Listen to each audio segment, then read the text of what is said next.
President Trump today says Nancy Pelosi needs to get back to work. Pelosi has told colleagues that the House won't come out of recess until May 4th, unless for some reason there should be an emergency. She apparently has missed this pandemic. In a tweet, President Trump said this: "She is totally incompetent and controlled by the radical left, a weak and pathetic puppet. Come back to Washington and do your job." Well, joining us now, Republican National Committee Chairwoman Ronna McDaniel. Ronna, great to have you with us. Can you imagine the Speaker saying, barring an emergency, she won't be back until the 4th of May? I mean, this is your thoughts.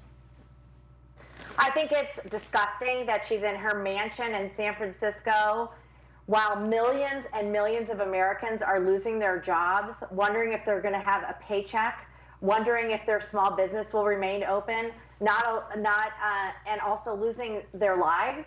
And she won't come back to Washington and do her job in a time of crisis.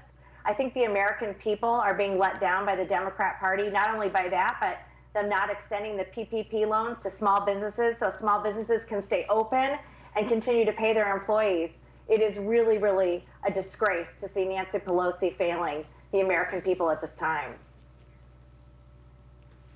People who lose their jobs, small businesses that fail, people who are desperate for help here have only to look at Chuck Schumer and Nancy Pelosi and the Democratic Party for the consequences that they are unfairly going to bear.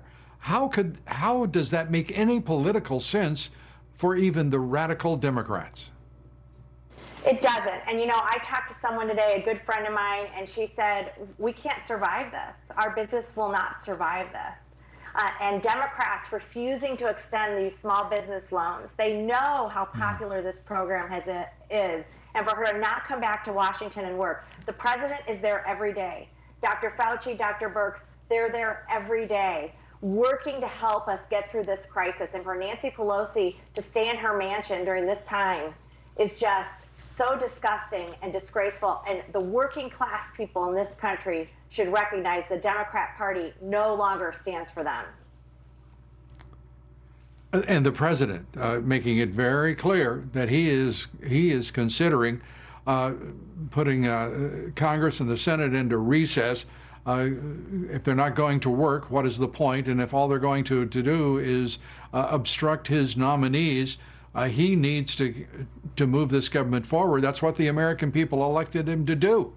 What are your thoughts about, for the first time in history, an American president saying to the Senate and the House, you're no longer about loyal opposition, you're about subversion, and you're going home until we need you? Yeah, I don't think the American people have realized the amount of obstruction this president has faced in putting appointments in place in his administration. Really? You know, he was elected, and they have put so many votes to cloture, 6, 7 times what the past 6 presidents have dealt with. I mean, it is truly amazing how many of his nominees have not been able to get through. And I think the president's just fed up. He's saying, I'm done. You're preventing our government from functioning, and we're in a time of crisis. And if you're not going to come back to Washington and do your job, then we don't need you, and I'll get these people in and get this government working on my own. You know, the American people have watched the Democrats become the party of hate, and to put together for the first time in my knowledge, an investigation of a sitting president, for an investigation of a presidential candidate.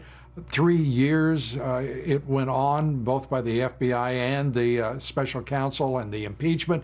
My God, the American people, I have to believe, have a pretty good sense of the efforts of the Democrats to overthrow this president and to subvert every policy that he's offered. Yeah, I just don't know if they know how many of these nominations have gone to a cloture vote. I think with the past 6 presidents, it's gone to cloture about 20 times. In the first 2 years of this president, it went to cloture about 130 times. It is astounding how many of our nominees have not been able to get through to the positions that the president has nominated them for. He has the support of the party in doing this. Your thoughts as we wrap up? Listen, I trust the president. We are in a time of crisis. He is a wartime president. And if Nancy Pelosi refuses to come back to Washington to govern, I don't know what choice she's giving him. All right. Ronna McDaniel, always great to have you with us. We thank you so much. Good to see you. Thank you.